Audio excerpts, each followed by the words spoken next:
All right, back at you with another episode of C Rod's Tell Me Your Story podcast. I'm your host, C Rod. Let me tell you a story. This story takes place in a small country town in the state of Mississippi. This town was so small, it didn't even have 100 people in it. But it did have a boy with a dream of making it big. With this dream, it would take him on a wonderful journey that we will share with you today. This is the story of Larry Thompson Sr. All right, back at you with another episode of the C Rod's Tell Me Your Story podcast. I'm your host, C Rod, and I'm with my guest today, Larry Thompson Sr. You just heard a little bit of his story. How's it going? Man, my brother. man, it's going, brother. You know what I'm saying? It's going, man. Life is a flow, man. And I'm blessed to be a part of it. You know what I mean? Because some people have left the stream, so I'm blessed to be a part of it right now, man. So how about you? How's it going for yourself, brother? Hey, I'm just happy to be making it. I'm blessed. Just like every day I wake up, I'm like, dang, is this really? Yes. I ain't in a shack no more. Yeah, yeah. So yeah, I feel good. Every day's positive. I always try to keep positive vibes around me. If you keep negative vibes around you, then you're gonna have negative things happen to you. Man. So that's just how I feel about it. But Larry's here to tell us his story. So I'm gonna go ahead and just jump right in it. Why don't you go ahead and tell us where you're from, man? Man, I'm from a lot of places, but I was born in Raleigh, Mississippi, raised in Montrose, Mississippi, man. Little known fact, a lot of people down there, man, like, listen, that's a growing up, they call us Smith County, right? But little known fact, I was living in Jasper County. But, man, yes, born and raised, born in Raleigh up to about the age of 9 or 10, moved to, Jasper County, and then did my time there, man, and then voila, man. Yeah. What's that region of the world like? Man, very minute, brother.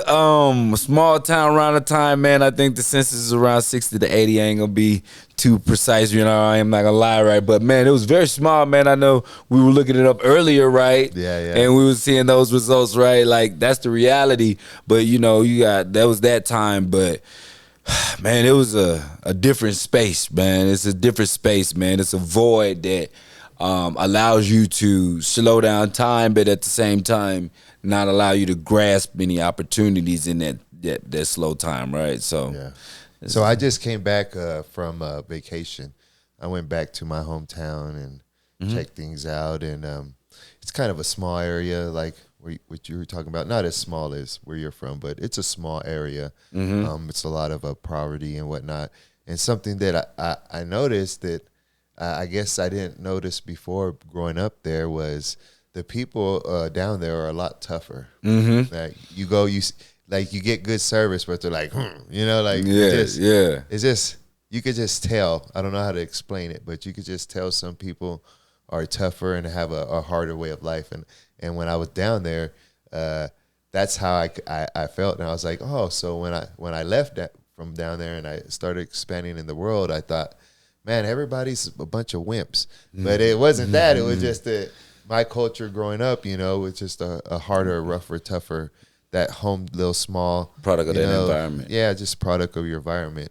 So the reason I say that is was it kind of the same where I hear you're from like this small town? Is it like, tougher, country, maybe some farmers, or what is it like down there in that region of the country? Man, it's so funny, man. The farm part, man, we definitely had our garden, man. I had in the back of our yard, man. I used to have to work, pull the weeds, man. We had different type of vegetables out there, man, as well as we used to have to cut down the trees, chop it up for the wood. We used to have a fireplace, man. I'm telling you, man, it was a very,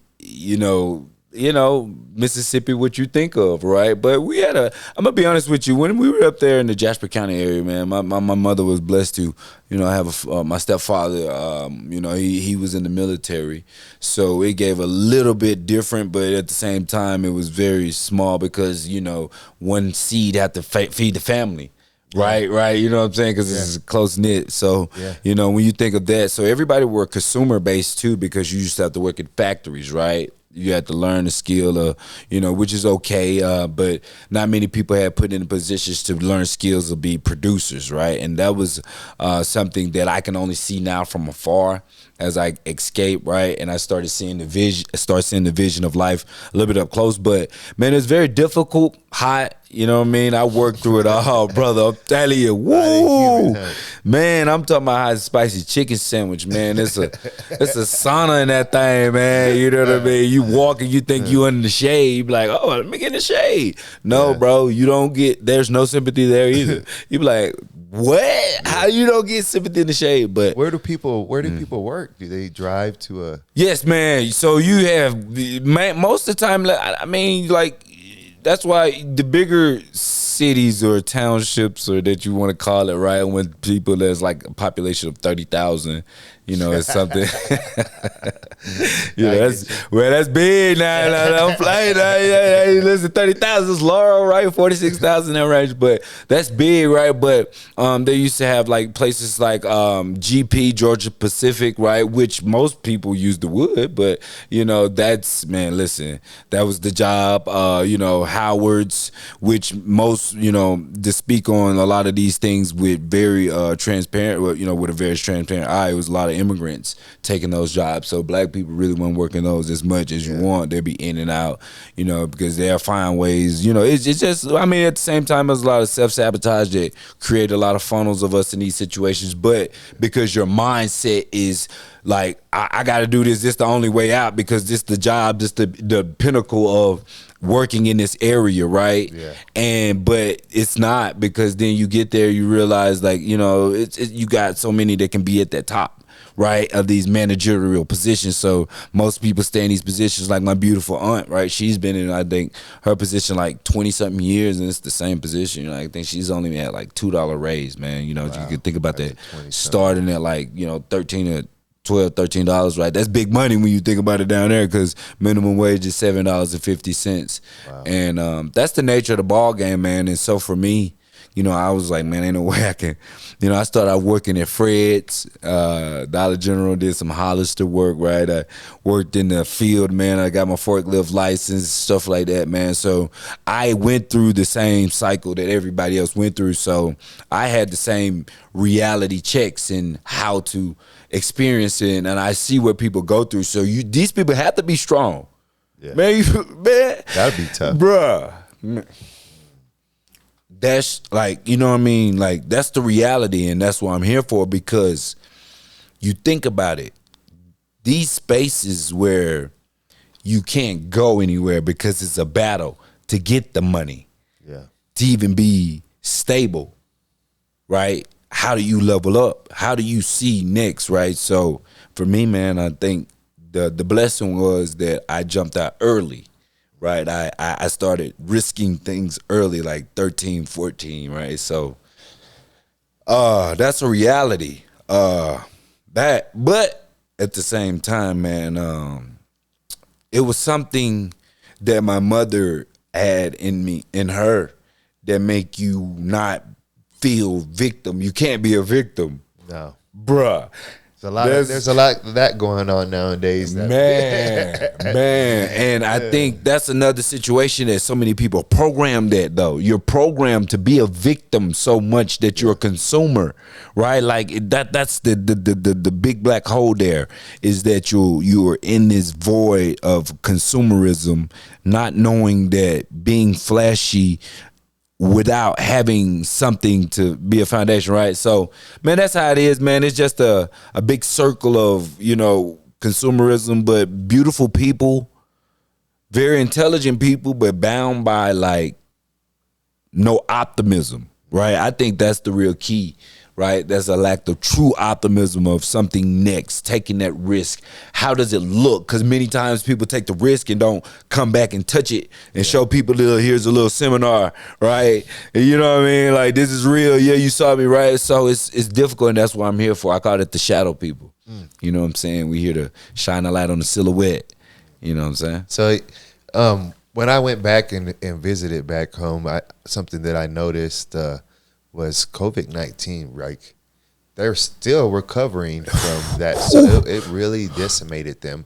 Did it Yes, have sir. the same effect where you're from, or how did COVID-19 affect? I'm gonna say this mentally, man. Yes, Yeah, but when you come to the economic side, right, it's the same, man. You so hard to go below where yeah, you already the worst in the country of the richest place, right? And most people be like, if I come from the poorest places, it's from the poorest place of the country. No, it's like the poorest place is in the richest place, right? Because there's an access portal that you're denied to, that you have visibility to, and that creates a different type of agony, right? Than just knowing that even if you're in the worst place in America, right? I mean, in the world, it's obtainable. But sorry about that, but man, it's just a different perspective. yeah. So just to give our listeners a perspective on, in Monroe, Mississippi, we were just Montrose, my brother. Excuse me, Montrose. It's Montrose, man. You know, it depends on tomato. Depends on, you know, it has I how to got you. change, but yeah. Well, where my brother's from, we got a average yearly income for a male is a little bit over 26,000, and average income for a female is right around 25,000. And a double household, you're looking at about $36,000 a year. So, not big numbers there. Not Right. big numbers. Not the, And that's not the big county, numbers. though. That's the county, by the way, though. Yeah, yeah. They threw out, you know what I mean? Yeah. Because if you We're just minimize it talking to about the Montrose city. itself, you know what I mean? It goes even smaller, man. Yeah. That's just we're just talking about the numbers for the people that reported and are actually working. So that just gives you a perspective on what it's like where you're from, and so it's hot, it's humid, small. Sauna. Got about less than 100 people here. Little village is, you know. What kind of a kid were you growing up around there? Whoo, man, who was I? Oh, man, I don't know. Outside looking in, people may say differently, but from my perspective, I think I was a misunderstood one, but I was a very courageous one. I was funny. I always just did the things that, you didn't supposed to do because it was not with the flow. You know what I'm saying? Like, right, being the president of a beta club, or, you know what I'm saying, to still be from the block, you know what I mean, and still have my swagger, because I always was a nice dresser. At least I always have that going. So, I was very misunderstood at times because I didn't understand what I was going through, which, something that I recently found out, which was ADHD. You know what I'm saying? Not understanding that. But because I would be extreme one moment where I'd be like, dang, he's so loving. He don't even like you to curse around him, right? But at the same time, he's part of this, this gang, as he always want to claim it, right? And go through these different battles. So many fights I've been in, man, it's crazy. But it was all out of, the basis of, being a man. So I was just really a misunderstood, trying to learn, because I had men, but my uncle, they were in the military, but they weren't, they were off though. They were active duty, so it wasn't always there. So, when they did come, they'll do what they did in the military, try to give us some type of structure, right? Try to give us discipline. And I see it now, but, but at that time, man, I was just explorative, man. I jumped out there, man. I got in trouble, but yet I was at the top of the class and education-wise, and I was elected in all the positions, but yet I was literally getting in all kind of trouble. So it was like really a crazy situation, man. So you're kind of a loving kid, but you're kind of you got a little split personality kind And of. something, man, I was spicy whenever you said something that was disrespectful, man. I'm so firm on my foundation because that's how my mother was, right? She was like, no victimize, right? You can't be no victim, you know what I'm saying? You better stand on it, right? So I used to stand on everything so hard without knowing that sometimes you stand differently, right? So that was my A problem. little bit of stubbornness and Listen, sometimes could have saved so much, but me, I'm so spicy though, man. So yeah. So who's in your household growing up? In the first stages, man, the first beginning, we were deep, man. It was my grandmother, great grandmother. It was my great grandmother, my grandmother, my mother, me, my brother, my sister, my aunt, and her 3 daughters. And then my uncle used to have his kids come over, which were my 3 cousins used to come over, and then all my other cousins. So in the summertime, so we used to be deep in the 3-bedroom trailer. It was about 11 of us on a regular. So is your dad around or?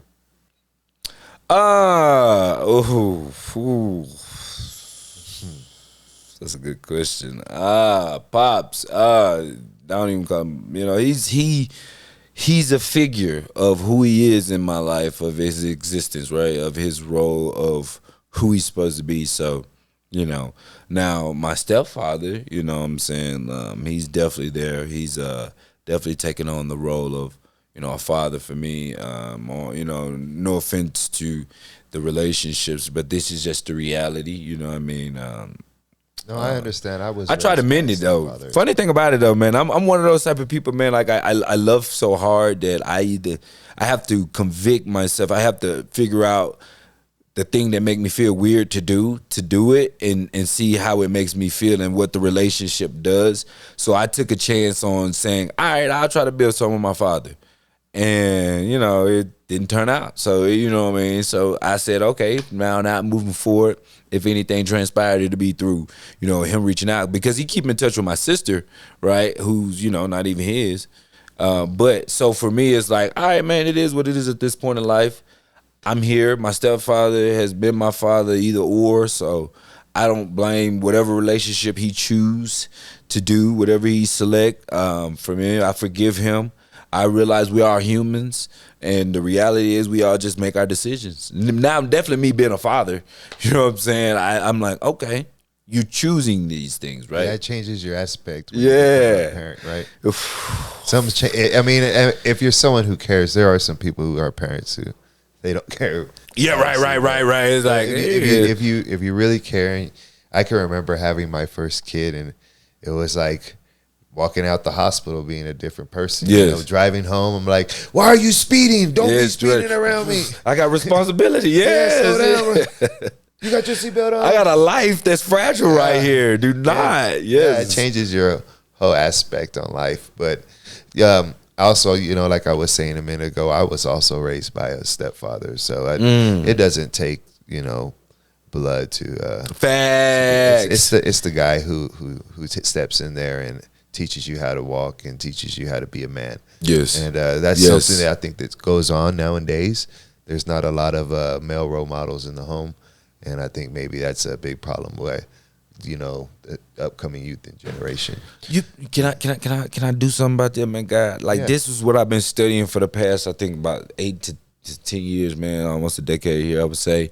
The amount, if you look at it, you can check out the statistics, man. The amount of juniors, look at all the athletics and all the names of those who are prominent people. Look who carry juniors and the thirds and legacy names, because a lot of the black community has been tired, the black men in the community. This our form of revolt by stamping our approval on things that you can't hide, right? Yes. By putting junior and you having a third on a name and seeing them in successful lives. Look at the NFL, look at the NBA, rather Grant Williams the third. You really see them. Some of them hide their third and their name is the third or the fourth.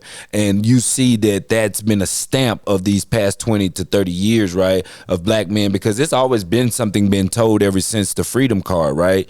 It's like, you're not a father, right? So I took the time to start looking at ways to see how black men are present in lives, because when I start seeing around it, I start seeing them there. Even though mine wasn't there, I start seeing those trying. I right? agree. It's a lot more. When I was a kid, I think it was more predominant. But it is coming back though. I think it's a lot better yet now. Yeah. But I think overall, all races and all cultures, I think we need better dads. Fact. Yeah.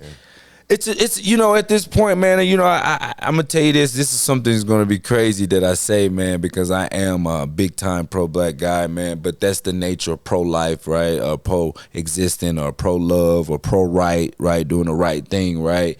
My vision is that, I'm only pro-black because you got issues that's black. I'm also pro-white when you're trying to talk about the white issues, right? Like that are hurting the plague in there, right? I'm pro whomever they can fix their problems. Yeah. Like the goal is to fix the problems, and the goal is not to create issues of segregating moments, right? Like, hey man, that ain't my problem, right? Be like, oh dang, that's your problem. Well, how do we fix that problem, right?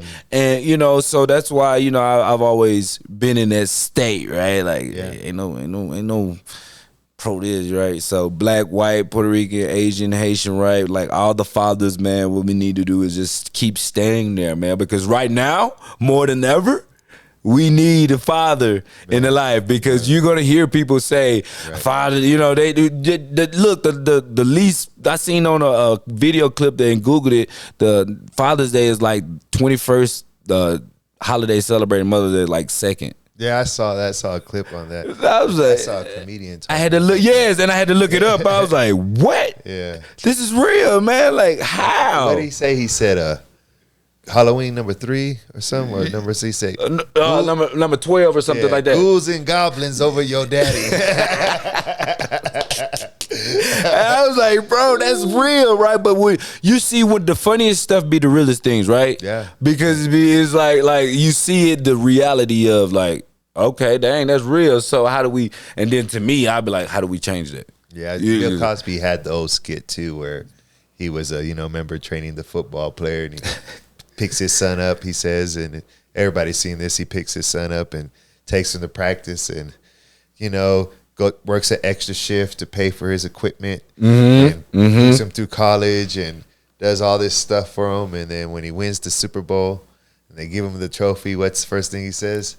I want to thank my mom.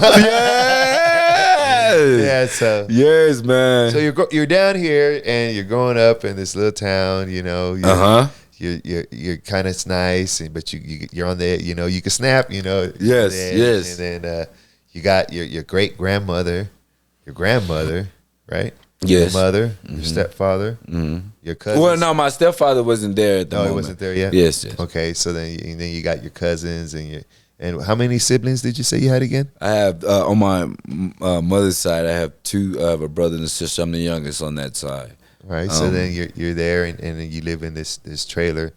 What was it? What kind of upbringing did you have there? Did you eventually moved into somewhere else? Yes. Or tell me about that. So then eventually we moved over to the trailer. My mom bought a trailer right beside the trailer that we were living in. First we tried another trailer, but it decayed, man. We turned that into a little jump off trailer, but that's some different story, man. We were some rambunctious kids, man. I was a brother. I was a wild boy, man, especially, but out of love though. I was never really like, but anywho, man, we moved into a trailer that was right beside that, man. We were also in the apartments before then, man, but that was when I was like 3. You know what I'm saying? Like, so it was really low in age. We got pictures and stuff, but I could kind of get those glimpses. But yeah, my mom, I think in what grade? I was in the 4th grade, bought a trailer, and we started moving over there. And so everybody, most of them moved over there to the other trailer. And then we didn't have a lot of lights. I remember that. But we were the place on the block, right? All the kids came to on the block. Oh. You know what I'm saying? So it was because my older brother. You know what I mean? And I was just so happened to, that's what made my personality so big too, right? Is that my older brother was the draw of the whole block, right? So, and then I was a younger brother, so you know what I mean? But we moved over there, man, and it really started opening up a lot of different things, right, of leadership from my mother.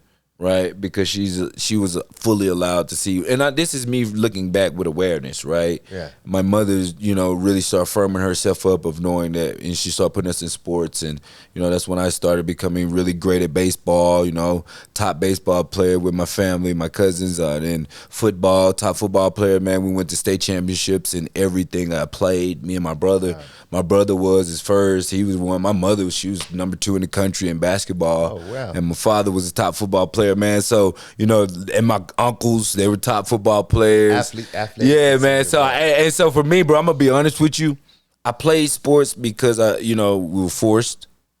And that was in that household. You gotta play sports because it got you out of trouble. Because what else you gonna do if you didn't? Yeah. And somehow it didn't stop me from getting in trouble though.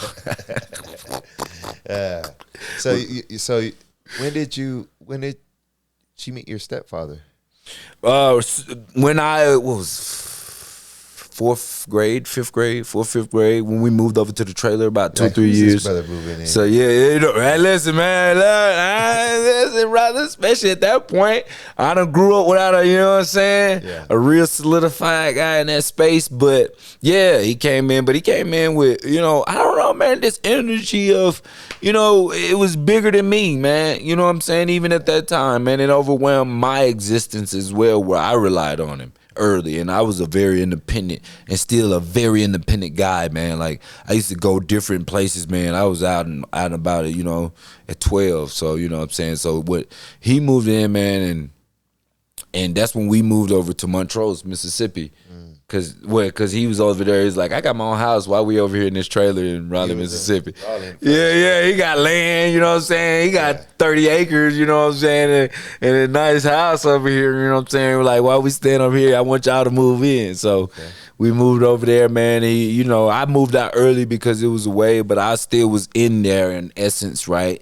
Holidays, things like that as a young age. But I was really a nomad, man. Truly. From, you know, at a young age. I'm telling you, 14, 15. Were they strict with you or? Yes, earlier they were, you know, trying to be, because I don't know, you know, man, they were very strict early, but not strict in the sense of allowing people in our space that they could control. They really wanted to control the environment that we're in. So not necessarily strict, they were protective, I would say. Were you spanked? What? Man, spanked? This man said, was I spanked? Where I'm from, man. Listen, like I said, when you spanked, woo. I wish I was spanked. I wish I was spanked. Especially compared to, yes, thank you. That'd be, woo. I don't know. Maybe, a kid like me, I needed what they gave me. But definitely was, you know, did you play outside all the time, or was you an inside person? Man, inside, huh? What is that? Well, you can't push these kids. Man, what is inside? Man, listen, we were forced. I don't care. Them temperatures brutal in Mississippi, brother. But I didn't know that until I really grew up, left, and came back. How brutal, right? Your body is just adjusted to it. There's just the life, you know, that's just who you are, you know, it's just suck it up, right? But now I'm like, what? I will die. Man, that is suicide now. I'm like, how y'all out here for 10 minutes? They out there playing softball. Yeah. I'm talking about leagues, you know what I'm saying? Can't go out there. I went to Texas this summer. We were just Texas too, huh? Yeah, we did an interview with another owner of a tattoo parlor. And he was saying kind of the same as you. I said, what did you do when you grew up? He said, it was so hot. Try not to be hot. I was like, well, what did you do? Try anywhere there's shade or just stay out the hot. Man, listen, even the shade was brutal in Mississippi, man, you know, because Texas is so big that, you know what I'm saying, it ain't so close to the water, right? So the humidity is a little bit less, right? Yeah. You know what I'm saying? So it's a little drier. But with us, it's like the humidity with the same temperatures. Yeah. You know, it's like, yikes, man. Like, that's why Florida is better than Mississippi, right? Because at least they have a lot more ocean, you know, force coming with their wind, whereas ours is a little less, right? You know what I'm saying? Though we by the water, right? There's a little less that's reaching us. So it's a vicious place, man. Dense. Yeah. Thickness, man. I know it's swampy, everything. I know exactly what you're talking about. But I love it, bro. It's so beautiful at the same time, man. It's so much potential in Mississippi. Yeah. Like, all the coldest people on earth come from Mississippi, man. If you really see their heritage, whether they are, you know what I'm saying, the Snoop Dogs, you know what I mean? It's so many, man. Morgan Freeman, man. We can just keep going. Jerry Rice, you know what I'm talking about? Like, there's just so many of the greatest in their lanes. Got some deep roots down there. Hey, so the sip side, so man. you first you're living with your great grandmother and your great grandmother, and then you move out. And your mom meets your stepfather, and he says, "I got this land, you know, and a nice house. Let's get up out of here and let's move over here." So, you move over there, and then so as a kid growing up, and you mentioned a little bit you played sports and whatnot, but Yes. to let people know, what's it like, growing up in a little, like, what do you do? Like you say, you go outside, but it's not like there's a mall you're gonna go to. Super competition in sports. Just start, man. You racing, everything. Everything is competition. Every single second you're outside is a competition. Yeah. Basketball, football, baseball. We even got brought into the hood where we didn't have the bats at first, right? Just the baseball equipment because my uncle was a coach, man. Or, you know what I'm saying? We used to just be pitching games, right? Because I was a pitcher. I was a top, pitcher right there, man. I wasn't the fastest pitcher. I was just a smart pitcher, even though I was before my time, man. So everything was competition, man. Racing on feet, barefoot, on the ground out there in the joint, man. You know what I'm saying? Like, you get up in the morning and it's a competition. First one, wait, even getting up in the morning, right? You know what I'm saying? I was the first one. First one to the TV. Yeah. You know what I'm saying? Yeah. And then seniority even sucked because it works sometimes, but when the parents existed, right, it trumped the seniority, so it's the first one to it. So you used to hope they were home, but they weren't home most of the time. They working 19 jobs. Just being very competitive. Yeah, everything competition, bro. And it's no referee competition other than other kids, right? So, it's nobody stopping it. So you just so relentless in your pursuit, right? You know what I'm saying? Of everything, man. Like and that's everybody though. Every family is a replica of the next family because it's really almost the same, man. The only difference is the names. And that not most time not even the last names. So y'all just out, so like in the here in Denver, they would probably go to like a skate park or something. But y'all just skate. Yeah, y'all gonna come out the door. You're like, just go play basketball or football. Football the main one. Competing with each other. That's how basketball. Well, actually, basketball. I don't know, man. Basketball, man. Basketball and football, they ran one, bro. Because we even played in the street, man. Like straight pavement, concrete. Like that, man, I'm telling you, born and raised, like out there, man. I'm telling you, the deepest of the deepest you could ever imagine in your life. We was out there in the trenches. You think Cape Town, South Africa had something on Mississippi. It was right there, man. I'm telling you, you think Jamaica, you think Haiti. I'm telling you, you can't, bro. The places that we call the juke joint will be the darkest places you will ever see in your life. That people go over there and enjoy themselves, bro. But so many murders happen and you don't even know. It's just so much, bro. All in that little area. If you go outside, and that was competition because you only had so many women, 600 men and like 3 women. That was bad, right? Yeah, So, man, Lord. no, I'm just kidding though. The women. The irony though, man, the women were very beautiful. Weirdly, man, that was the weird part about it. Like you go there, there's some beautiful women, man. And you hear me now. I ain't gonna. There's some thickums now, so I'm pretty much a dwarf for 90%. But you know what I'm saying, height and all. Like I'm talking about they Amazonians. But yes, my guy. What kind of interests did you have growing up, and like who you looking up to, or like you got is your stepfather or maybe an uncle, or like who's your role model growing up, and what kind of so like for myself as a kid, I can give you an example. Whenever I would drive in a car, I don't know if maybe all kids do this, but whenever we would drive in a car, I would look into the neighborhoods and the houses, and I would think to myself, I'm interested, like what's going on in these people's lives, or what's going on in this neighborhood. It got me real interested in people, and I think that's why I spread myself into practices and businesses that have to do with people. What was intriguing you? What was catching your mind, and who was maybe a role model or somebody that you looked up to? I mean, I guess. That's a great question. I think the immediate person that come to mind was my older brother. My older brother, which people probably don't know, because that was the oldest male figure that was always around. Even though he was only 3 years older than me.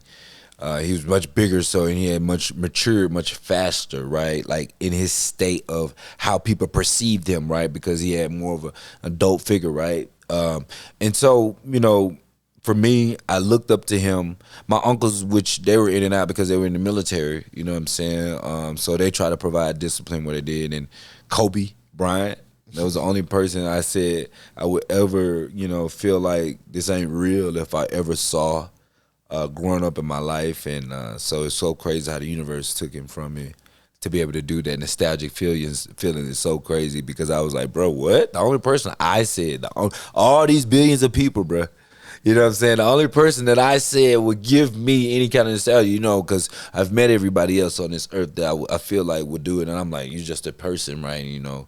And so, but yeah, man, that was someone, because his ideal of resilience, and how he went through so much. Even though I was young, I still saw his patterns, right? And then my brother as well, he was looked at, you know, he was very scouted heavy, right? He was a great athlete, man, you know what I'm saying? And so my goal was somehow subconsciously, how do I do better than these two people?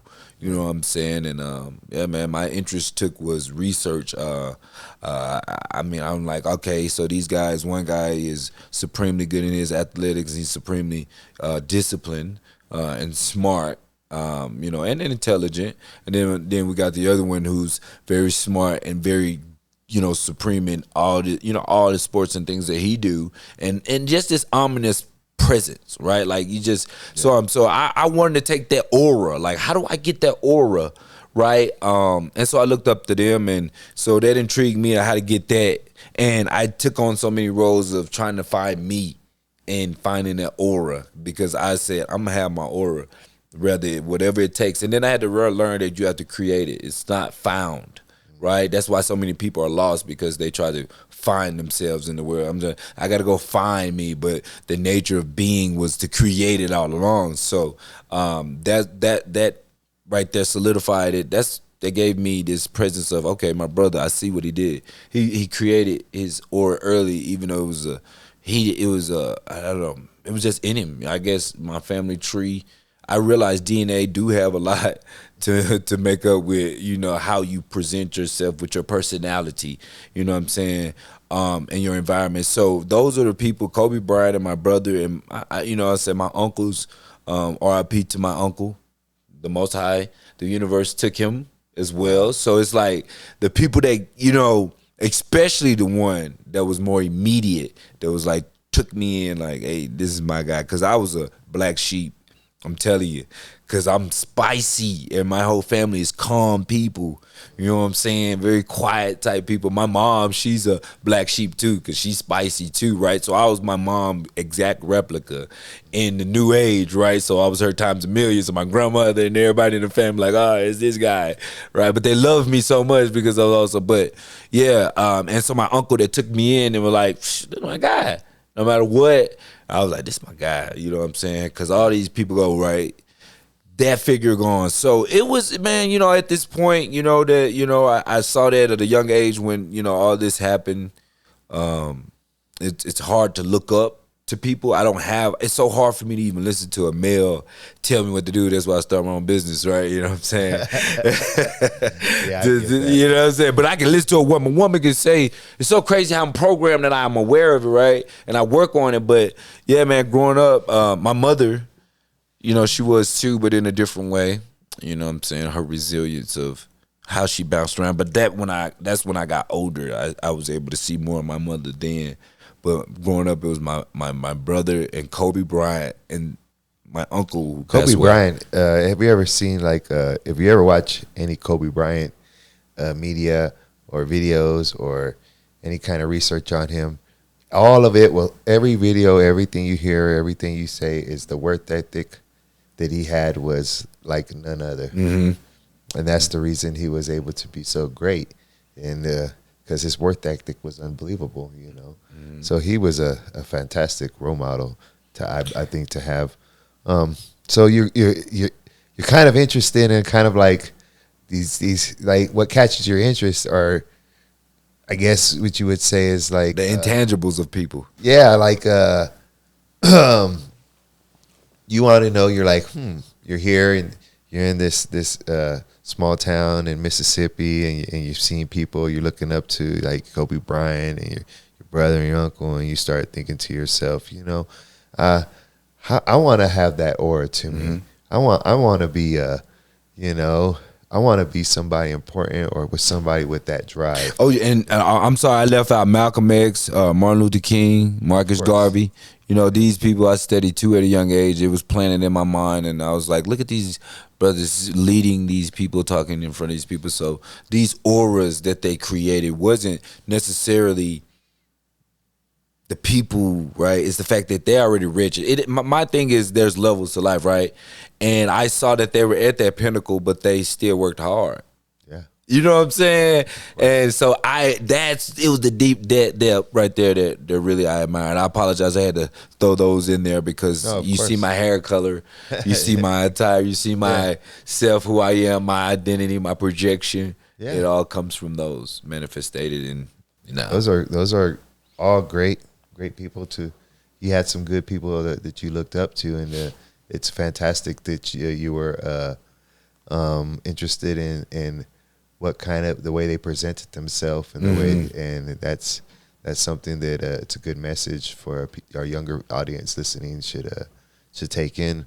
So you're here, you're in the country, you know, you're always super competitive with your get it up in the morning, first one to the TV, eat the food fastest. Get it, you know, you're playing sports, and then so then you go into high school. What was high school like for you? What kind of guy were you in high school? Ooh, man, high school, yikes. High school, I mean, I was very explorative. Like I went everywhere, even though I was young. I tried everything in a sense of not in the drug world, but entrepreneur world. So from Pokemon cards, Yu-Gi-Oh cards, made money off of that, come around with stacks of ones, to taking it up the level to, you know, prescription pills, you know what I'm saying, trying to figure out, because this is the wave of how you get money, right? I see it on TV because the TV is really what I'm programmed by the most, right? To get out of this small town where I go to this school, right? And so high school really was that, but I also was I love knowledge. So I was really, I don't know, man. I was just fighting against my environment, by the same time knowing my existence and who I was. So I used to always be top of the class when I scored one of the top when it came to the biology test, man. You know what I'm saying? State testing. So those type of things also intrigued me because I also had a competitive nature there too. It wasn't just in sports. It was like everything, man. I'm using the bathroom. Let me pee real quick. You know what I'm saying? It's so crazy. It's so deeply programmed.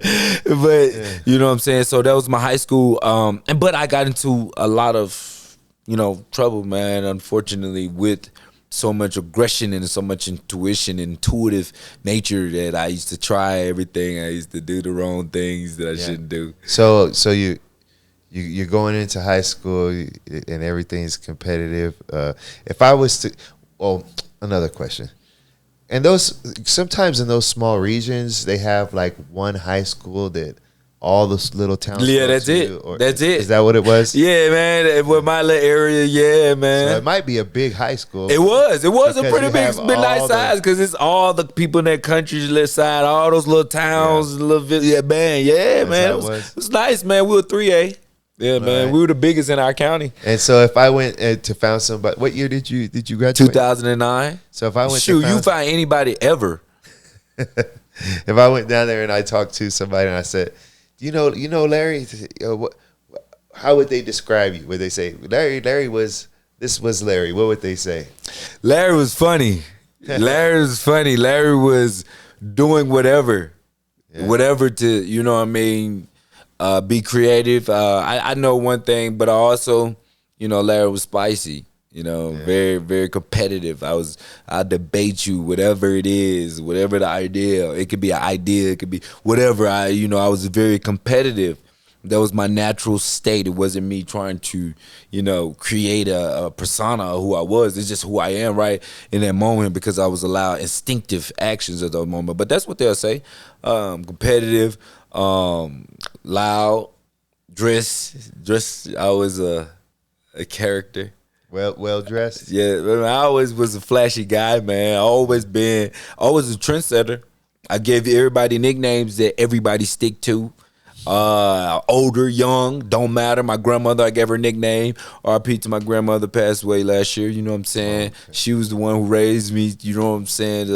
But MJ, like, man, I'm telling you, man, I was definitely different for the whole area, man. Like, my character was the difference maker, right? Like, everybody was super athletes. Yeah. You go there, everybody went to pros, and so you go to there. You know what I'm saying? The way that they're competitive. You feel me? Like, cause it's but you know, I was different. Where you just knew if you encounter me, you like to do different, man. Just a different dude, and the reason why is because I wasn't scared to be me. Right, I was loud me. I wasn't quiet me. I was loud me. If I know I'm loud, I'm loud. Right, and you played sports. You said it. Yes, man. I was talk something, man. Listen, what, man? That's another reason why they knew me. You know what I'm saying? And to be able to know me is to be able to talk that much that I talk. You had to back it up. And that's what I did, man. You know what I'm saying? You can ask, we can go back there, ask, man. We used to have so much 7-on-7, man. We used to bring people around the country, man, to come to our city, small town, playing 7-on-7. You can, man, we had the top athletes. We had NFL players, bro. Everybody coming down there, playing with us, man. And I still shine. That's what I do, man. I'm telling you, never, because that's what I was. But at that time, man, that's what I do, man. If you come to my home, I was there. But if I go away, it was a little different. So that's when I learned that home and away does have an effect on people's mentality. Like, you know what I'm saying, back then. But they would say that, too. If you really go to the hood where I was raised, right, man, very loving. You know what I'm saying? I used to always try to do everything for everybody, man. That was me from the beginning. But I think that's why I'm here to be the greatest servant on, that ever walked this planet, man. Through leadership, though, not through nobody else's. So how did you mentioned, so you're in high school, you get into high school, you're playing sports, and then you get in trouble, you said? Whew. How many times? I got suspended every single year. Oh, wow. Every single year I got suspended at least twice. I got kicked out, had to move to another school, then I moved back. You know what I'm saying? I went what there. What happened? Tell us. Wow, my God, this is... Whoo! This is a story that's never been told on camera, man, ever, man. Like, this is some deep stuff. But I got kicked out, man, for having a toy gun at a football game at a jamboree. It was at the time I got suspended out of school, so I couldn't play in the jamboree at my school. So I was just coming up there, so I had a little toy gun I played with. But they said he has a gun, and you know what I'm saying, all this XYZ. So I ended up getting kicked out of school. They was trying to kick me all the way out of Mississippi schools, man, for that. For a fake gun? For a fake gun, man. You got brothers bringing real guns. Bro, you hear me, bro? Listen, bro, I'm going to tell you, we had a race riot at our school. Like, it was, that, man, it was a big, 2 weeks beforehand. You know what I'm saying? Bro, man, my cousin, them, RP to my sister, man, I love you. My cousin, man, like, you know what I'm saying? Man, it's so crazy, bro, how my world is. But either or, we had a freaking all-out brawl at our freaking cafeteria like because my cousin, yes, bro. It was crazy, so man. So what is the story, though? So your cousin got into it with this young lady, and her cousins got in it, and then the males got in it because my cousin, there was some brawlers. I'm talking about put you to sleep, right? Yeah. And so these some girls too, right? Fighting these other girls, put them to sleep. The guys got in, and then my cousin, one of my best homeboys, back then, he was dating her back then, and which have a baby by her now, right? But he stuck the guy. And of course, once he in it, we in it, everybody in it. It's just the whole ride. Man, the police was there. I got a guy named my cousin, man, Zach. I gave him the nickname Big Snack. People don't even know the story why they call him Big Snack. Literally, the whole hood. Anybody know Big Snack? They hear this Big Snack. They know. Y'all know the first time hearing the story about Big Snack. I call him Big Snack, man. He threw a nigga through the snack machine, man, and then start snatching up the snacks during the moment, bro. Everybody, that was my chance. That was my chance to get some snacks too, man. You know what I'm saying? But it was crazy, man. How I witnessed all these things, but to me, it's just blurs and moments because it's so many moments that have taken place that was so much severe than that. That that gauge of it is just a moment. You know what I'm saying? All my life is traumatic. It's so much about trauma, but that's how the high school was for us, man. It was I was battling racism because, dating white women there, who are you gonna date? The athletes, man. What you think? What you talking about, saying? Then I'm a fresh young brother, man. What you talking about? Then I'm a smooth talking cat, you know what I'm talking about? Of course, the mother want us too, real talk. But that's another story. Well, you mentioned a race, making a race riot, and then you mentioned dealing with a little bit that from dating the white girls and whatnot. So, and when I hear Mississippi, I think racism. So, I guess, but it's different now. Was it? Was it segregated? Is it like real segregated? Like, or what's it like? No, it's not, man. It's not. See, the thing about it, the description doesn't paint the actual picture, so it's hard to give you right unless you raised in it, because these are some beautiful people, bro. So it'll get you off guard, but the people, but the stories that you hear are real at the same time, because there are people and moments that you just have to be in that moment to understand it, to understand that why they're doing it. And yes, they are racist. What's a story? Prime example, the race riot war, right? Like all your cousins are white. What are you gonna, you know what I'm saying? Who you gonna fight with? If you're mixed, you got mixed. Who you gonna fight with? Oh man, who you think? You know what I'm saying? What you think? My God, the same ones that they calling you that you are.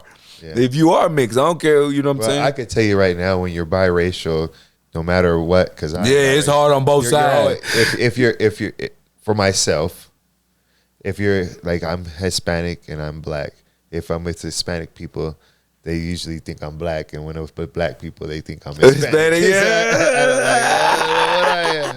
But all right, so you're going through high school, yes, sir. But you still manage to you're getting in trouble. You're hustling. Man.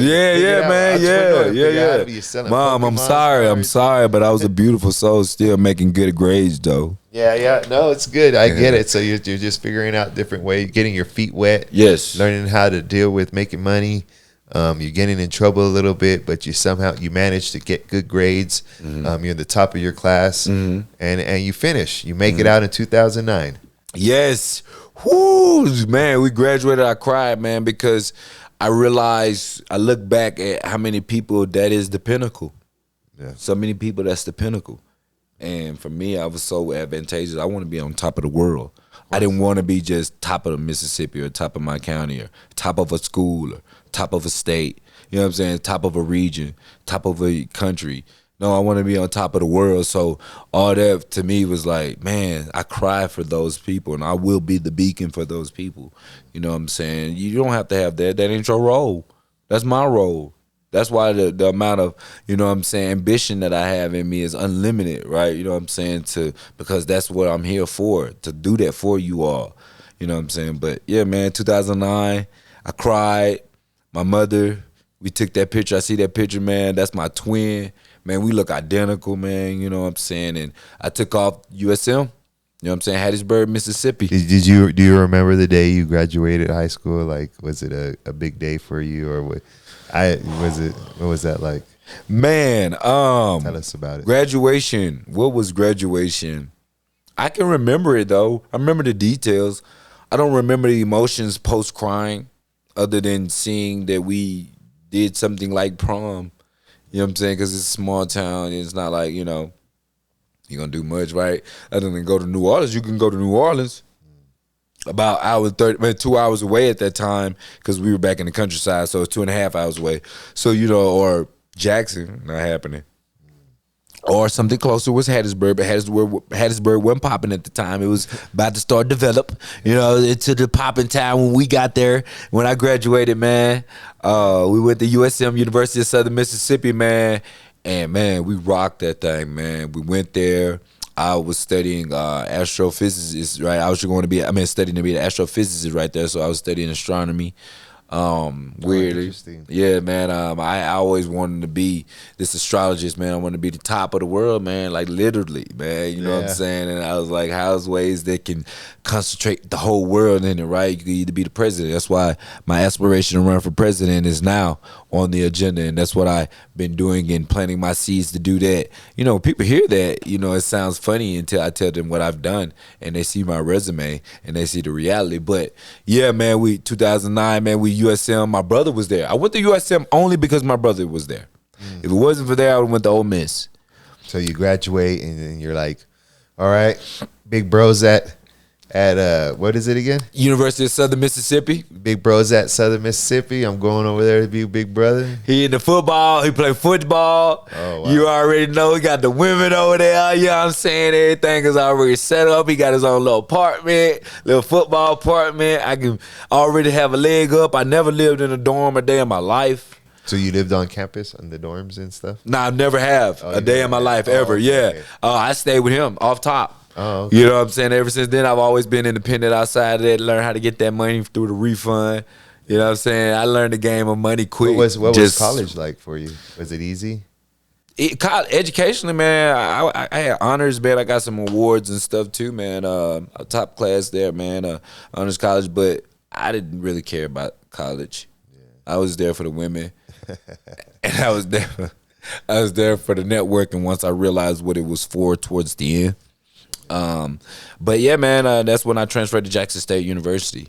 Oh, okay. Yeah, man. Then that was back in 2014. Did you change your major or? Yes, computer engineering. Do you still remember all your astronomy teachings? Though, is there some? Tell us. I remember AUs, you know what I mean? Astronomical units, you know what I'm saying? There's what's the distance that's, you know, space is measured. But I remember everything about space. I watch it all the time, every day on National Geographic. Man, listen, everything about planet, nature, my grandmother, great-great-grandmother used to raise me on. I still watch it. I love it. That's what I do. I don't even really watch TV, but when I do watch TV, I watch something like that. Or I watch some anime that's deep. They got some story behind it. Yeah. I just watch Magi. But yeah, man. So you transfer from Southern Mississippi to Jackson State. Jackson State. After, but in between there, I signed with a record label. Oh, and went on tour. We got some music going on. Yes, sir. I was a performer. We gotta rewind. We gotta rewind. You can't skip that. You skipped a big Actually, part at of the University of story. Southern Miss, I started really expounding. I started doing music at the age of 9, 10. I did my first CD at 10. Oh, wow. And that was back when we used to record it on the tape. My partner up top of his name was Naughty. He had a little studio. I'm Lil T from the hood of TC, man. You know. I mean, I still remember the whole rap, man. Oh, man. I dropped that tape and was like, boy, you did it. Who wrote that for you, boy? And I said the whole hood was rocking. As a little kid, I was like, man, I got something, man. So, man, I started doing music, man, at University of Southern Miss. That's when Drake really started jumping off, man. We had them down there. I was performing with them, Migos, Future, man, when they started jumping off Versace, they came down to Hattiesburg. I was open acts doing those type of things, man. So, man, and that was through my own doing, just jumping out there, man, understanding that I could do whatever. And everything I touched was gold, man. Everything. I did it. Everybody looked at it. And you start doing music at a young age, and then you start doing it in college, and yes. You get I signed? said, forget school. Yes. Yep. Signed. Yep. Island Def Jam. How does that happen? Oh, man. So, actually, it was a cousin of a cousin, right? She was dating a guy that was in the Sony, working with Sony Digital. And he was out of Baton Rouge. And so he produced for all the major labels, No Limit, Cash Money, you know what I mean? Island Def, Elton John. We was out in the Elton John studio. And so that I was just doing music. I already had my own buzz. You know what I'm saying? When I was doing music without popping with labels, ideal of getting signed, I was already, because I just was putting music out. I started off just freestyling, putting out tapes. Pulling out tapes. And then when I was like 17, 18, I put out my first real one. And so I still was doing music throughout college, high school, but it was behind the scenes. And then in college, I released it again for real. Like, hey, this is my first mixtape. It's called The Invite. and everybody used to going around rapping my music. And I was like, oh, okay, so it's actually pretty cool. It wasn't just, you know what I'm saying, that I just had a flow, right? And so in college, I finally got signed. 4 or 5 years later of digging, just doing music for me, performing at places, creating my own shows off my own just feeling. I just saw the formula. People said, this is what you got to do. So I used to just imitate the formula, and that's what it was. It was real. Like, you know, if you do that formula, take that investment. So, yeah, man, I got signed, man, and that period I went on tour, and I was like, man, okay, whatever I wanted to do, I wanted to get to the top of the world. Like, so I just kept trying whatever it took, and then I grew bored of it. I was like, this ain't what I want to do. So I just stopped doing music. I just left the tour, and so it sounds, a lot of young people, you know, you got to find out what you want to do. yes, You know, when you're young, you think you want to do something, but you might want to do something else. right, man. Then politics came up, man. I saw Donald Trump, and then I said, I'm gonna be president. He president. He did it. I could be president, man. So I started working my way through the Democratic Party, man. I started looking at the formula, man. You can't really say I'm a Democrat, man, no more, man. I'm not with that. Anyway, man, I've done so much for this party, man. You know, I won the rising star for the party, man. Ran the presidential campaign for Joe Biden and Kamala Harris, man. You know what I'm saying? Here for the state, you know what I'm saying? So for me, I'm at a point where it's like, I'm above all that. You know what I'm saying? It's 2023. They don't understand what's about to happen. You know, they think politics is still the same flow. You know what I mean? It's a whole different breed, and I was able to see it. You know what I'm saying? But back to what we were saying. I'm sorry about that, brother. Okay. It's a different time, though, right? It's totally different. They ain't even with that. Like, you can't even convince them, even if they agree with you. It's like, that's true. No, I'm not with that. You know what I'm saying?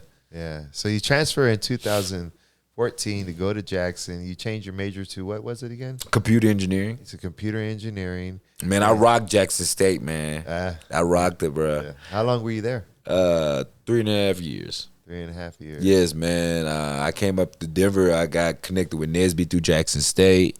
That's where I was able to start teaching computer engineering, programming from robotics. We also did buoyancy, aerodynamics, creating different type of competitions throughout, the whole country, really. But I was able to tap in there. But I came here specifically because I've never been so far away from home. And that was the opportunity, man. Tell us the story about you coming out here. Whoo, bro, listen, on the day of coming out here, my mother was supposed to help me get a rental car, and she told me no the day of, like hour before. So I had to improvise on how I'm going to get this money to get to Denver, because I'm going to get more money when I do this program to be able to get my life rocking and rolling. You know what I'm saying? Because, you know what I'm saying? That was just the universe saying, listen, everything you want is going to be a grind. It's not going to be yours just given to you the way you thought it was going to be, because you didn't, you know what I mean? Yeah. So I had to improvise on how to get the money and a car in less than an hour. And I was 45 minutes away. My sister had already committed to taking me to go get the car, so we already there, but I don't have the money, and I don't have the card, right? So now I got to figure out how I'm going to have a card to be able to, lead it, you know what I'm saying? So I couldn't get a rental, so I had to do all this improvising in that moment, and then I pleaded with a few people, man, took a couple of loans, some IOUs, because I knew I was going to get paid, 3 weeks into the program, a lot of money, you know what I'm saying? They was going to pay me $5,000. So I knew I was going to be able to pay people back, but they didn't know how much it was. But to them, that's a lot of money what I was asking for. Let me get $500, right? Yeah. And so I started spreading out. So I got that money in an hour, man, and I was right there before my reservation was taken for my rental car, hopped in that thing, man, and I drove straight 18 hours, nonstop. You say program. What kind of program were you in? National Society of Black Engineers. Oh, nice. Yes, man. So we would travel around the country teaching children programming specifically, and get them interested in computer engineering. Oh, so I also did something with NASA in Wimbledon. Oh, so you on the day you're going to go to Denver, you have a reservation. Everything. You go to get the car. They tell you need a card. You don't have a card. You don't have the money. You start making phone calls all around, and you're telling people, I'm in this program, man. I'm telling you, I'm going to get the money. I'm going to get the money, man. I'm going to get the money. You're asking for $500 when the average yearly income is $26,000. That's a bro. What? Hey, bro, you asking for $10,000? You're asking for quite a bit of money. Hey, but dog, hey, am I guaranteed it? Hey, what you gonna bet on that I'm gonna get this money back? Yeah, you know what I'm saying. So then you drive all the way from. That's a good drive, huh? Yeah, 18 hours. Yeah, 18 hours straight. I went straight. And this is the first time you left ever. From down there? Yes, ever to drive so far. Other than that, we travel. Well, my mother was an explorer. Used to go get my cousin in different spaces, but for the most part, yeah, man, it was 18 hours straight, man. That was my first time driving by myself. Did you ever visit other places growing up? Yes. My mother used to go get my cousin from Maryland, Delaware, Oklahoma. Tell us about one of those trips. Oh, man, we had an accident on one of those trips, bro. On the road, man. We was in the van, man. My mom used to have the van, brother. Oh, my gosh. My mother's taught me how to be courageous. I'm telling you, that's why I was able to just do those things, because I was already programmed, right? Even though we were from the hood, my mother used to go get my uncle, my nephew, her nephew, which is my first cousin, Trey, from all these different places from my uncle. So you're going to go pick him up in Maryland? And man, yes, man, van, pack, guy hit the back. Oh, really? Insurance, man, yeah, man, we waking up. What going on, man? Yeah. Was it a bad accident? Not too bad though. That was the beauty of it. Luckily, it dented it up back there, but we had insurance, the purple van, man, and the crazy thing about it, I don't know the difference between purple, red, orange, but I knew that was purple because we were told the most time. But that's a little known fact. Most people don't know. But yes, my mother wrecked and we was out there. I'm looking at her talking to the people. Speaking of that, my mother used to get a lot of tickets. I can remember back in the day sitting in the back seat looking at my mother talking to officers and stuff. I'm like, he's putting you out there, Mom. Yeah, I'm sorry, Mom. I remember that back in the day because my mom used to whip that. My mother used to be a driver, dog. That's how I used to go to Raleigh School. We lived in Jasper County because she worked by the school. And we used to drive there every morning, wake up at 5 a.m. every morning to get over there to Mississippi to be able to catch Raleigh to be able to catch the bus to go to school so we could say that we have residency there. But she used to hit it, man. I'm talking, we done slapped so many deer, I'm sorry. Look, got me throwing S on that thing. But we done slapped so many deer, man. My mom, but she taught me how to drive too. And before I got kicked out. But that's a different story. Before I was super bad. Yeah, before you start getting in trouble, right? Right, the real trouble, right? Instead of the bringing fake adolescent trouble, right, man. Get kicked out of school, you know what I'm saying? She's like, oh my God, what I'm going to do with you? Get into fights and all that.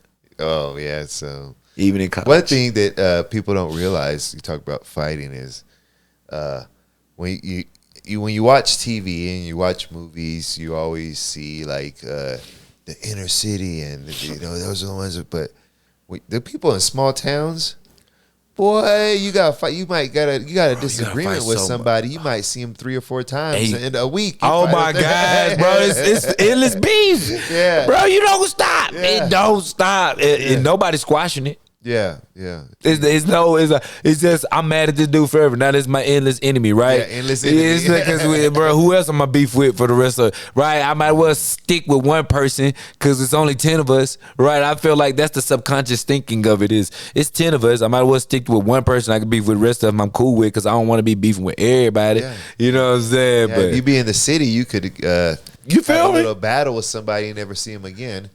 You do that stuff in the small town, you see him 10 minutes, 30 minutes later at the gas station. There he is again. Bro, you up there trying to be in your calm state of mind, right? You up there getting some cantaloupes and some grapes. Now you got to squish them to look hard. This dude around. You can't get peace.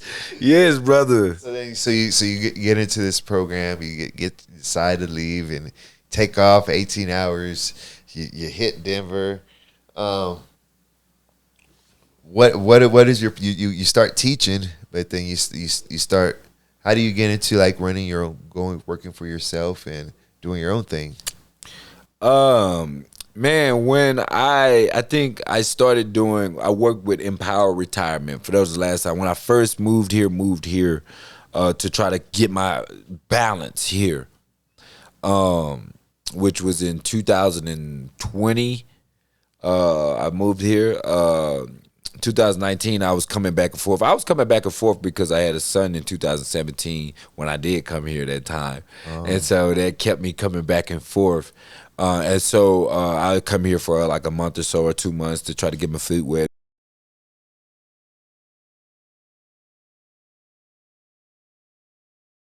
And so I just jumped out there and started jumping into politics, man. I was like consulting.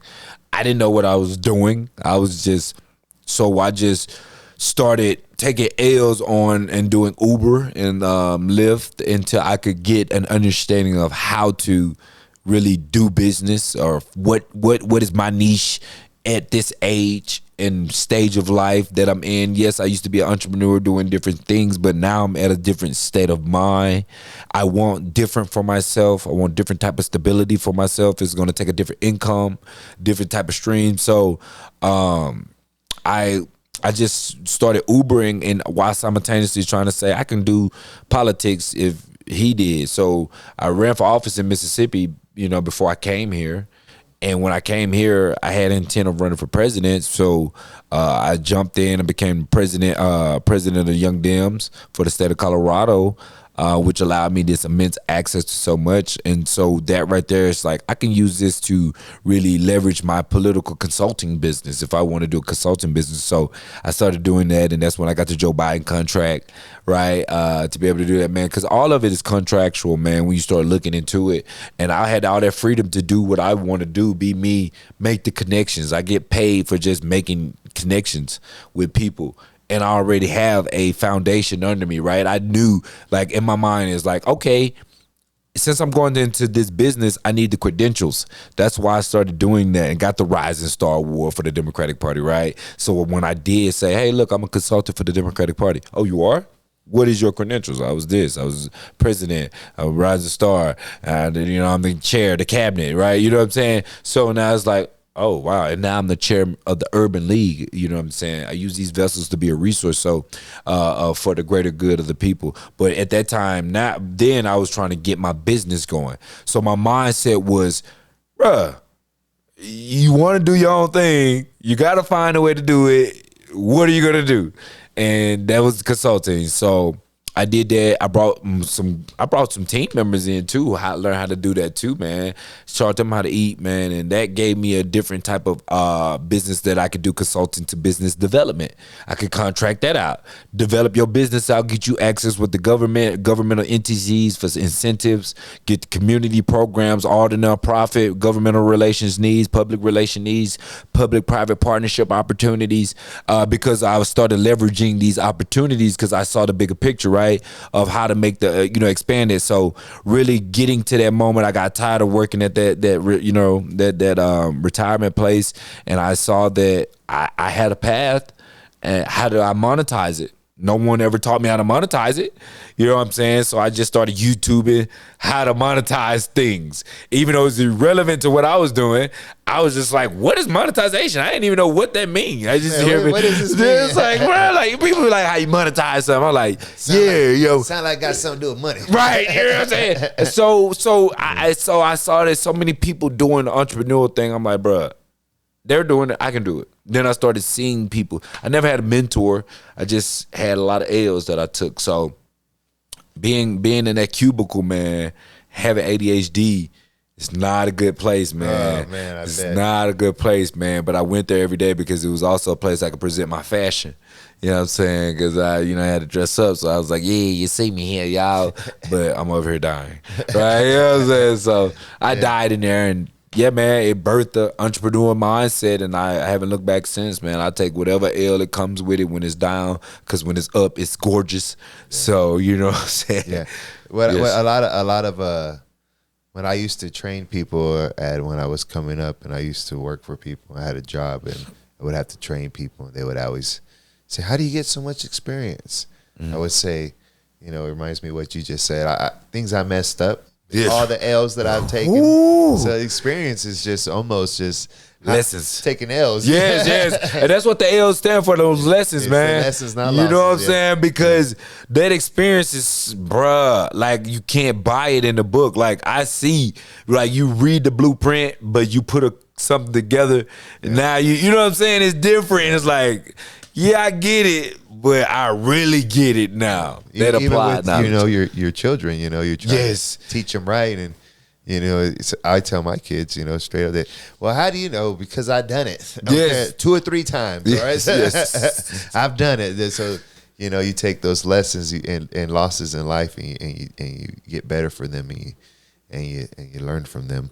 So you come here, 18-hour drive here, you start thinking you start Ubering and you're thinking to yourself, I'm going to get into the game. You start, figuring stuff out, trying to find your niche, taking loss here, loss there, figuring it out. And then you go, bam, you start getting a little traction. Get a little traction. So then you start building a resume, which is, that's something, that in anything, like I have a online store, one of my online stores. Before I had any sales, it was hard to make sales. Right. I didn't have the resume. Right. So then you come here, you start building your resume. You get a contract to help with to run Biden's campaigin. You start, so that's a big contract for you. Then media access to everybody at the top of the state, the highest stakeholders throughout the United States of America. And then you become the leader of the young Dems, you said? Nice. And so you start building a really good resume, and you start to figure out your niche, and then so currently, what do you own? One business, or are you doing consulting, or what are you doing currently? Same thing? Yeah, multiple things, man. Especially I just got 2 big time partnership contracts, man. You know what I'm saying? But I see the thing about their micros things, man. They're very small because this is what I do, and I already got the network. But yeah, man, I do strategic partnership, business development for companies, organizations, businesses, whatever it may be, whether it's media. I get them what they need. I mean, if they got the structure, their entity, and their ducks in a row, I get them exactly what they need, whether it's sponsorship, whether it's grants, whether it's access to, some type of laws. I've changed many laws, man, with the many different entities and organizations I work with, man, but I also do construction. You know what I'm saying? We got our own construction company. We do remodeling, landscaping, concrete work, top to bottom, man. We've worked on the Marshall Fire development. They actually texted me here earlier, man.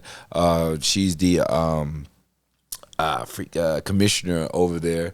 You know what I mean? So, and also in Miami, Florida, West Palm, Umatilla, Florida, you know what I'm saying? It's we have a lot of access in a lot of spaces, man, in the construction side, but we're really trying to, I sold my shares of that company here recently, and we're starting a new one with the same group of talent underneath, but under different brand. So I have a construction company, architectural design company. We have concrete company. I have a landscaping company, all under my development company, though. Because I have all my talent underneath these pools. We have framers. You know what I'm saying? Everybody's certified. So, that's we have that on the construction side, but I do also do my political consulting as well. I'm fidgeting through some contracts now, and I've been doing it the past 2 days on which one of these I want to just take, because which one would be easier for the most money, right? Because each one of these be around 100 to 200,000, you know what I'm saying, for about 9 months. So it's just, how much accountability and responsibility would take away from my construction simultaneously. Yeah, no, I hear what you're saying. And that's did you learn? So when it comes to like grants and figuring out how to sponsorships and connecting with all these people and stuff, is this something that you just figured out while you were driving the Uber and taking the L's, or is this? No, that was life, throughout life. Just throughout life. Yeah, I was learning the network. I learned that network is your net worth. I used to hear that, and I didn't know what that meant. And until I started growing to understand, the people that you have in your network is the people that you monetize, or the value that equals to you. So if I want to sell a product for $1 million and the people in my network are only $10 people, then I'm gonna flop every time. So I had to learn that if I want to be people who can afford my $1 million product, I got to have a market and network of people in the $1 million range. You know what I'm saying? And that's not to say that I'll just forget about everybody else, but I'm just, when it comes to my business and my thought process and how I'm trying to get this done, right? That was my, strategy. Yeah. There's a lot of research and time and Who man effort. Up every night, man. I'm yeah. Listen, I'm making it sound. Oh my God, man. Listen, I'm up at 2 a.m., 3 a.m., man, locked in on how to get better. And it's so crazy because you be like, it seems repetitive, but when you start looking at it from a microscopic perspective, it's not repetitive. It's something new. You know what I'm saying? Like you looking at this puzzle piece, you're like, I know all the pieces, but when you start looking at each piece, it has its own shape. You're like, oh dang, this is a new shape. Yeah. But you know what I'm saying? Yeah. It ain't you. The painting. Where this go? Right. Yeah. Now you look at your game of business, whatever you're choosing to really lock in on, and you see it ain't really just repetitive information. It's new information that you're learning all the time in the same field. Yeah, that makes sense. So you coming up, taking these losses, and stuff. Big losses too, man. Gosh. What kind of like my wife? What was like? If you had to say, all right, guys, this is when I got here. I jumped in the car 18 hours. I was going to make it happen, and you went through all these experiences.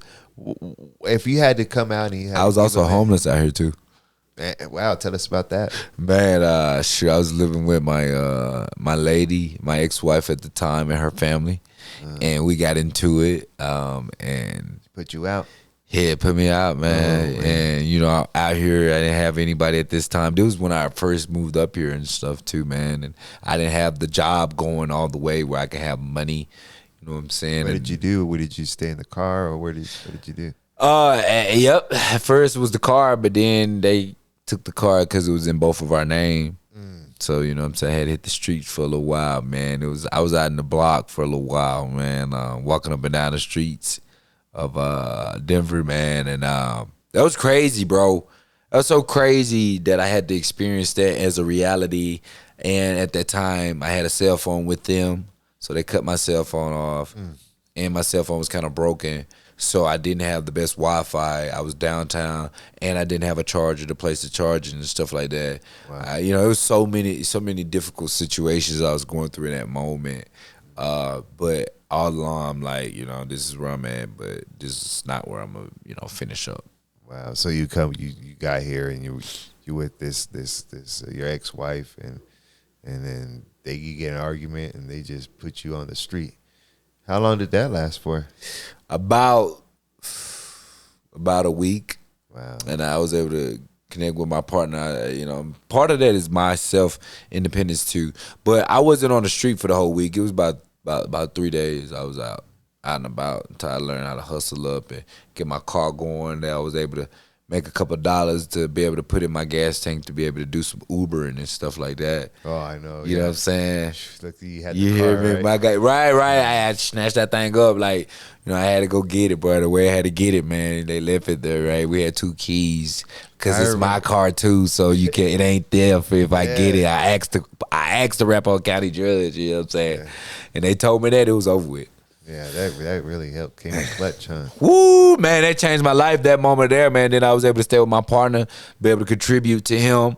He helped me get on my feet. I paid him some money, man, and I got my crib, and that was all she wrote, man. And ever since then, it was, I'm just thankful, bro, that the Most High put this being of ambition in me. Like, I don't give a damn what you're looking at, buddy.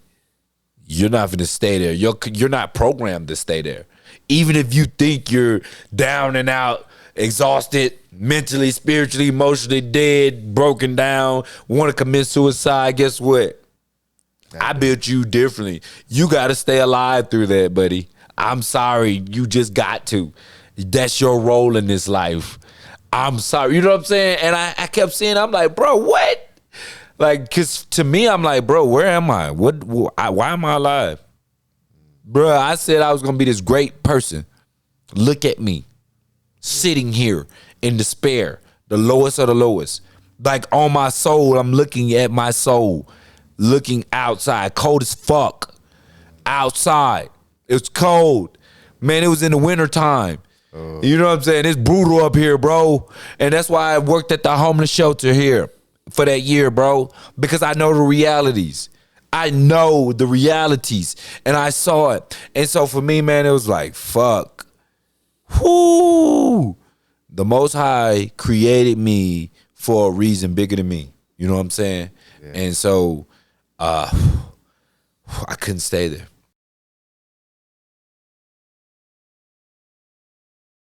All right, back at you with another episode of Tell Me Your C-Rod's Tell Me Your Story podcast. I'm your host, C-Rod. We took a little quick break there. Now we're back at it. Back like a vertebrae. Yeah, back at it. So you're a father. I am a father, brother. I am a father. Capital F, too. Yeah. You know what I mean? I have 3 now. You know what I mean? I have 2 boys and a girl. And, man, I'm magical, man. Larry Jr., Prince Amir, and Naomi Rain. You know, and all multi-racial.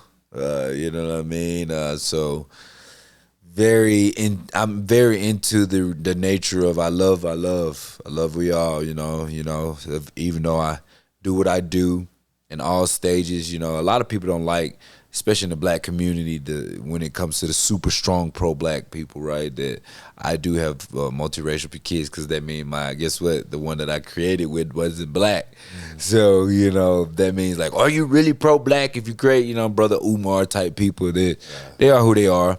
I don't have time for that, but yeah, man, I have mine. I'm standing on mine. What I've done for black people, Brother Umar, you look at my resume and you look at yours, right? Like the reality, right? Those type of people who always do that. But either or, man, I'm a father. I'm treating them, raising them, disciplined the same way that, you know, I was, but a little bit more love, being present there as a father. You know, I'm learning this father thing. You know what I'm saying? It's a great freestyle. 7, 4, and 1. Little ones. I'm talking about fresh out the womb. You know, talking about man, and I'm being a father is the most beautiful thing. I want 2 more. Oh, you man, know, I want 2 more. 5? Yeah, man. I'm fathering the world. You know what I'm saying? I'm here. I'm already accountable for grown men, grown women, as being the chair of the Urban League. You know what I'm saying? You're responsible for all these adults already. What is it to be an adult of a child? It's easier to mold them up into the way in which they should go, instead of, you know what I'm saying, changing the mind of an adult. So, you know, imagine that. For me, I think it's much easier dealing with the children than it is with these adults, man, by far. I'm good with 3. I got 3. I ain't going no more. Yeah, man. I got to give me 2 more, man. I know it. More power to you. Hey, man. And I'm going to adopt a few, too, man. That's why these billions got to come on down, man. That's why we making this, you know, renewable energy investments and flips and stuff like that, man. Yeah. So, what's your message to you come? Just a little recap. Larry here, he's came from very poverty, we could say, very poverty-stricken part of Mississippi, little small town. He worked his way up to create an aura that he's always been infatuated with, that strong people put out. Mm-hmm. He's chased that aura. He went to college. He finished his schooling, and he just hops in a car and takes off 18 hours to figure it out. and he does. He figures it out. He builds a resume. He spends late nights up researching and putting his topics together, and he builds a foundation for it. So what's your message after going through all of that? What is your message for these upcoming young entrepreneurs, and what could you tell them that you think could help them make it through their path? Depending on where they are, you know, there's a customary stage, but there's always the process. You know what I mean? It never changes. I don't care what you're doing. Selling shoes, selling water, selling games, selling lights, selling air, selling thoughts, selling dreams. In a capitalistic state, it's all the same. So no, you got to build out that network. You got to build out that experience. And you got to be a risk taker, knowing that you're gonna take those L's, and I'm gonna tell you this: people say it, but those L's don't feel good. You're gonna feel those in reality. Like It's not gonna be we're fun. right. We're saying it, you know. Like you hear people say the cliche, "Yeah, man, I took these L's," and you know what I'm saying. But no, they took those L's, and they hurt. Like there's no skipping that. Like you ain't. Hey, I don't care what's your network that you done built. I don't care how cold-blooded you are. You know what I'm saying? Like, unless your father been having you holding your hand through that company that you building, any fresh start is going to be a rough start. So, you know, go ahead, get it now. Start now. Don't wait. Because the longer you wait, that procrastination is going to cause more problems because it's going to, you know, push it back even further where you could have been done. Every hour is very beneficial in each state. So, hey, get it now. Take that risk now. Whatever it is, do it now. Learn as you go if you have to. You're not going to have the best teacher. And even if the teacher tell you what you is, you still ain't going to be able to know what they're trying to teach you until you really learn, go through it. Yeah. Then you're going to be like, oh, that's what they were teaching me. Oh, okay, that's the applied knowledge that you mean by that, right? So that's what it is. And also service before self. And you will get that network that you're seeking, man. Put that aura and be intentional.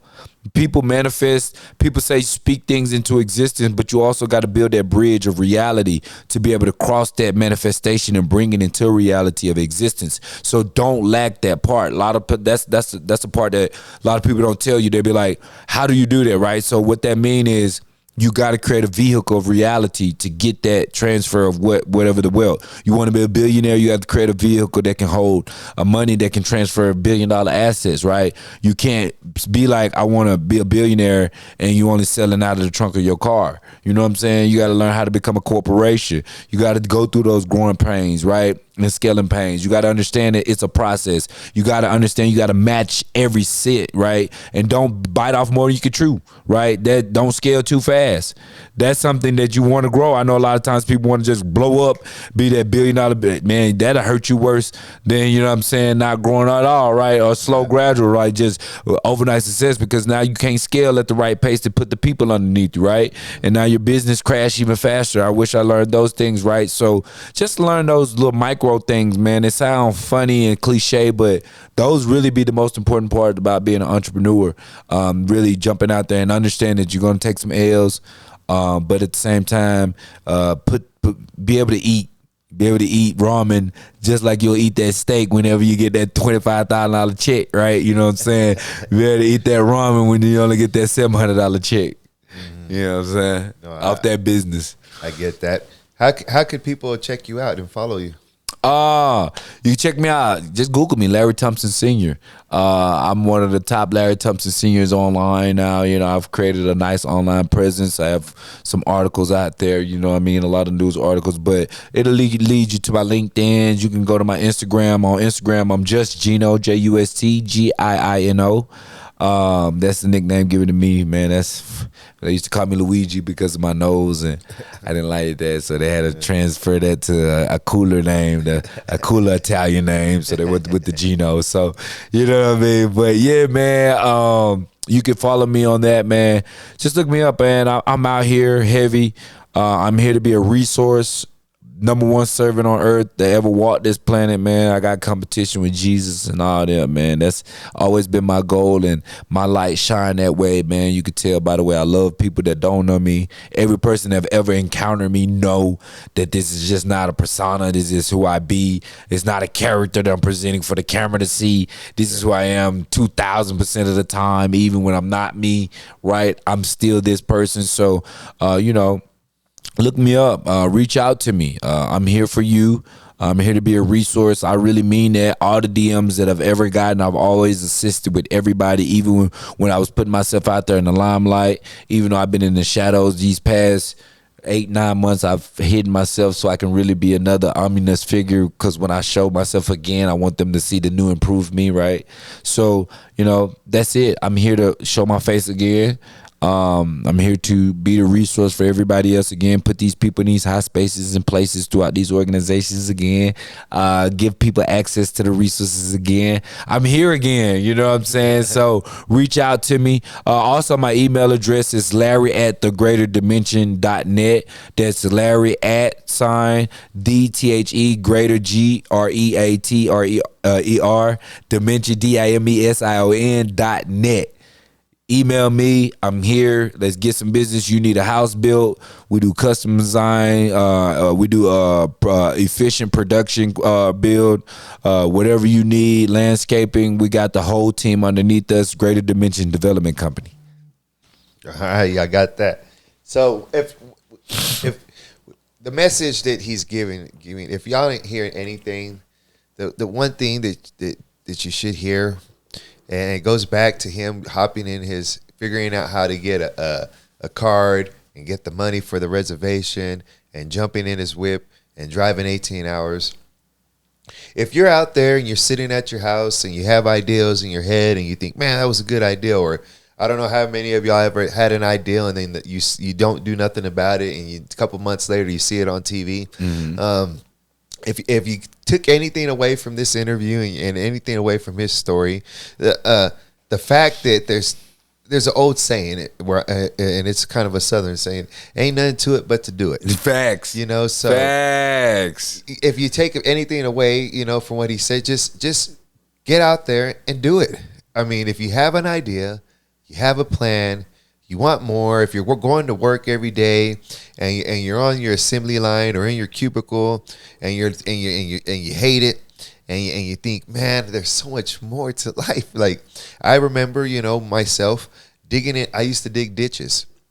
And I would be digging in this ditch, in this mud, and I had mud up to my knees. And I'm digging in this shovel, and I'm throwing the dirt out the ditch. And we're digging these ditches.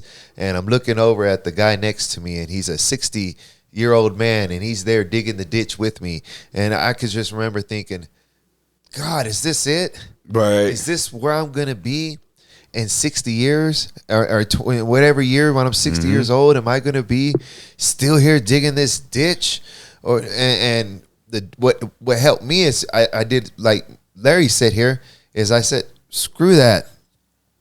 I'm just going to make that jump. Mm-hmm. I'm going to take that risk. Mm-hmm. If you don't take risk in life, let me tell you, if you don't take risk in life, you're not going to get shit. Not everybody's born with a silver spoon Facts. In their mouth. Not everybody's born with their parents building their companies and building their credits. Facts. I know a small part of the population is, but most of us aren't. 98% of us are not. So if you ever had that feeling where you don't know what you're doing and you don't want to work this 9 to 5, and you got great ideas and you always want to be an entrepreneur. And you always wanted to go out and start your own business and do mm-hmm. these things, do it. Do it. I mean, there's nothing else to say. Do it then. If you have ideas, you know you're great. You don't want to be stuck in this job. You don't want to do this. You don't want to do that. Then shut up and do it. Shut up and do it. If you're not gonna do it, then just forget about it. Then stay in the ditch, digging next to the old man until you're an old man with him. But if you don't make that leap of faith, then you're never going to make it. And you're going to take losses. Period. You're going to take losses. You're not going to come out. You're not going to be Floyd Mayweather Jr. You hear me? 50, not in this game. 50-0, all contract. You're going to take a ton of losses. Here, I'm here to tell you, I have taken so many losses since I've been doing this. It's unreal. You're going to take losses. You're going to have to put in hard work. You're going to work 12, 18 hours a day. You're gonna work 20, sometimes not even sleep. You hear me? You're gonna work. But if you gotta figure it out. I heard on Mark Cuban said on Shark Tank the other day, and it's a good quote. You gotta be willing to work for less than minimum wage for yourself than 100,000 or whatever a year for someone else. Yes. Yes. You gotta be willing to work for yourself. Yes. If that's something you're inspired. I hope you listened to this man's story and you took it in and you thought, if he's from a town of 90 people in the middle of a poverty-stricken state, then and he could jump into his ride and he can make a leap of faith and he can make it, then you can make it. And I hope you listened to what he said, and I hope you took it to the heart, and I hope you decide to make that leap. Don't waste your time. Don't waste your years, because before you know it, you're going to be that 60-year-old man digging in the ditch. And so take your time, get out now and make them leaps. If this is what you want to do with your life, if you have something, you know what, it doesn't even have to be about job. It could be about anything. Say you want to do something for your wife. You say you want to, I want to surprise her with this, but you never do it, you know. Go out there and do it. Say you want to do something for your kids, or you always wanted to build them that playground in the backyard, but you just sat on your ass and you didn't do nothing about it. And then now your kids are grown and nobody wants to play on that shit. Get up and do something with your life. Don't beat around the bush. If you have ideas and you have stuff in your mind that you see, make them reality. Don't just wait and lose it. You know what I mean? Everybody has stuff that they want to create, because humans are creators. We create. You know, that's what we do. And so don't waste your ideas and your thoughts and you know, whatever it is in life, go out there and get it and take that risk, you know. Make sure you check out our links below. Make sure you check out our t-shirt shop, check out our online sports card shop, check out our Patreon. And I'm C-Rod. This is C-Rod's Tell Me Your Story podcast. And I'll talk to you next time. I'm out.